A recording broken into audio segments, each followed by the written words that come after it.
वाक़ियो 2 बजे वारो वाक़ियो असांखे सुबुह जो 3 खां वठी 3:30 बजे असांखे लाश मिलियो आहे ऐं 2:30 बजे असांजो पोस्टमार्टम थी आहे। पहिरें त हुनजो कार्ड हो छोकिरी पाण ख़ुदकुशी कई आहे। जेॾी महिल कल्ह खां इशू ज़ाहिर थियो आहे असां त उन ई टाइम ते चयो छोकिरी जा बटन टुटल हुआ, छोकिरी जा बटन टुटल हुआ, छोकिरी जूं ॿाहूं मरोटिल हुयूं, छोकिरी जे पेरनि में निशान हुआ, छोकिरी जे कंध में 2 बूटा ॾिनल रस्सी सां ॿधियल ऐं लैलून वारी तार तेज़ ओज़ार सां वढियल कंध 2 दफ़ा। पर उन वजह सां कल्ह खां हाणे असांजी हिकिड़ी FIR उन 2 माण्हुनि जी कटे छॾी आहे।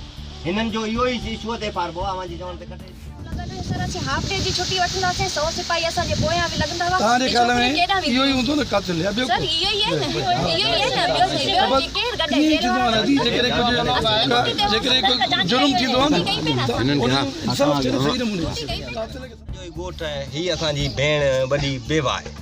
ही बेवा पंहिंजा पोरिया करे पंहिंजूं रलियूं सिबी पंहिंजे घरनि पराए घरनि में कमकार करे ही नियाणियूं वॾियूं कयूं वॾे मां वॾो छोकिरो वॾे मां वॾो नंढड़ो जेको मासूम ही आहे। ऐं उनखां पोइ 5-7 नियाणियूं आहिनि जेके 2 छोकिरियुनि खे हिन पढ़ाए तालीम कराए हिन नौकरियूं मिलियूं पुलिस में। जेका हिकु छोकिरी असांजी महेश जो कल्ह माना उन्हनि मारियो आहे उन जे खे हेरासमेंट करण वारा ऐं धमकियूं ॾियण वारा ऐं जेके ऑफिसर हुआ उन्हनि ताईं असांजी भेण पहुती दरख़्वास्तूं ॾिनई पर उन मां को बि अमल न थियो। जेको माॻे हिन खे हेरासमेंट करे असांजी भाणेजी खे हैदराबाद बदिली कयो वियो।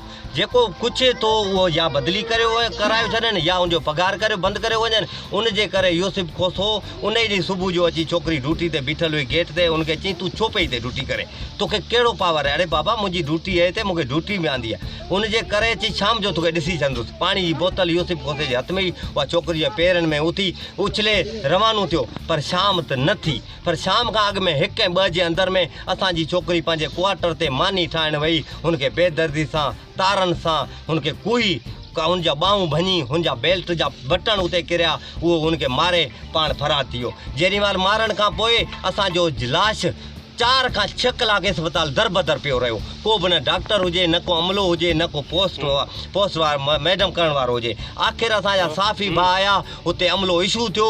पछाड़ी जो डॉक्टराणी आई त उन अस्पताल जे गेट जा ताला बंदि हुआ, चाबियूं न हुयूं।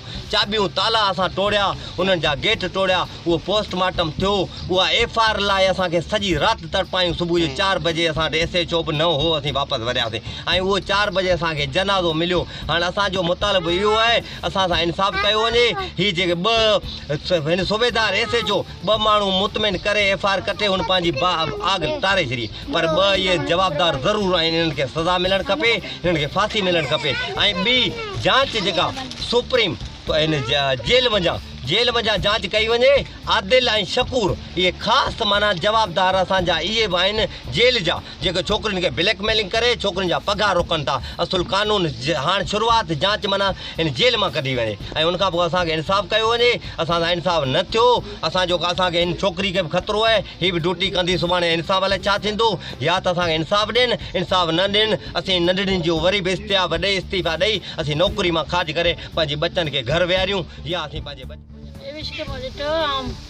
ॻाल्हाए नथी सघां। मुंहिंजी ज़बान कमु करणु छॾे वई आहे। कहिड़ा मेविश नाले बयान ॾियां? मुंहिंजी मेविश मूंखे मारे वई बाबा। मुंहिंजी मेविश खे अहिड़ो दर्दी सां मारियो वियो आहे। ऐं छा ॻाल्हायां?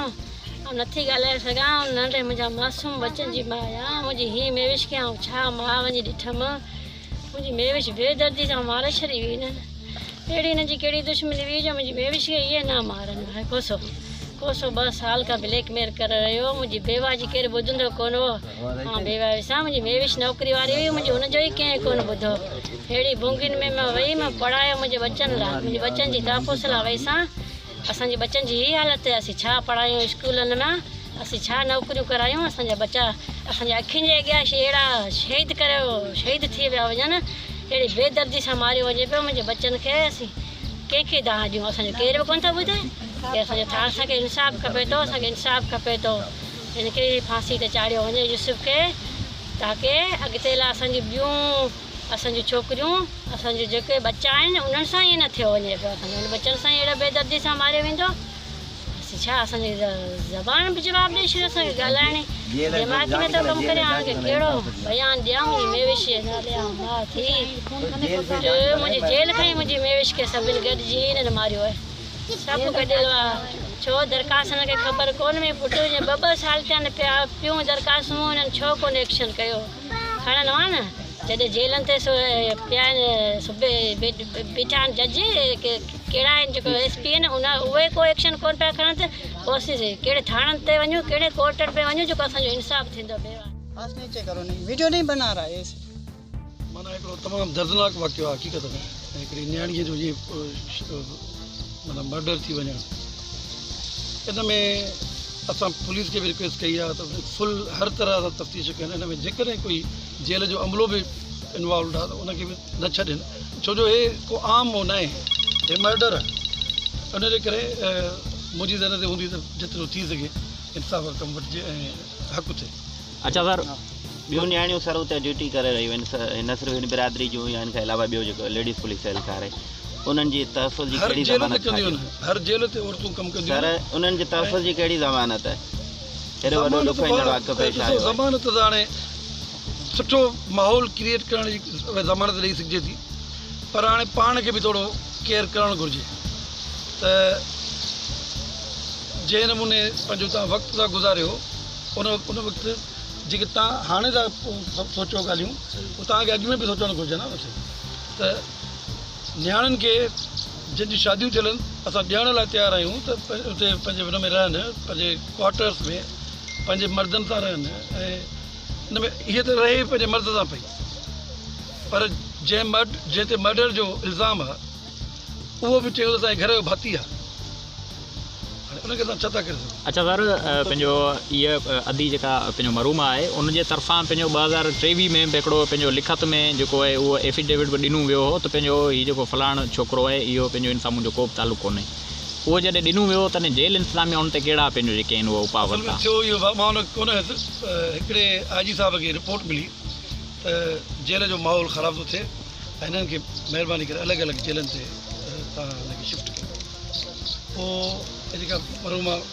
महविश हुई उहा वई हैदराबाद ऐं उहो जेको यूसुफ जेको हुयो कोसो उहो वियो नौशर फिरो पर वरी पोइ कुझु ई ॾींहंनि खां पोइ उन्हनि लिखी ॾिनो त महिरबानी करे असां ॿिन्ही खे वापसि कयो एफिडेविट ॾिनो आईंदा असांजो कंहिं सां को तालुक़ु न हूंदो उन खां पोइ मोटिया उन वक़्तु ई माना 2023 में जेके माइटनि जा तहफ़ुज़ात आहिनि जेल सुप्रीडेंट ॿियो अमलो मुलविस आहे उन्हनि जे ख़िलाफ़ु कहिड़ी कार्रवाई कई वेंदी साईं जेल सुप्रीडेंट पुलिस खे त हाणे सभु अख़्तियार आहे जेको जंहिंखे बि हुनखे कनि पर ॻाल्हि इहा आहे त जेल सुप्रीडेंट न चाहींदो आहे त कोई एॾो वॾो कमु थिए मर्डर तव्हां कॾहिं हिस्ट्री में ॿुधो आहे त जेल ते कोई स्टाफ जो माण्हू स्टाफ जे ई माण्हू खे मारे इहो तमामु घटि थींदो आहे त अल्लाह रहम करे इहा ई ॻाल्हि आहे सर त अहिड़ो वाक़ियो हिते पाण सां ई हूंदो ई कोन्हे पाण हूंदो ई कोन्हे 3 ॾींहं थिया वाक़ियो थियो सुप्रीडेंट आहे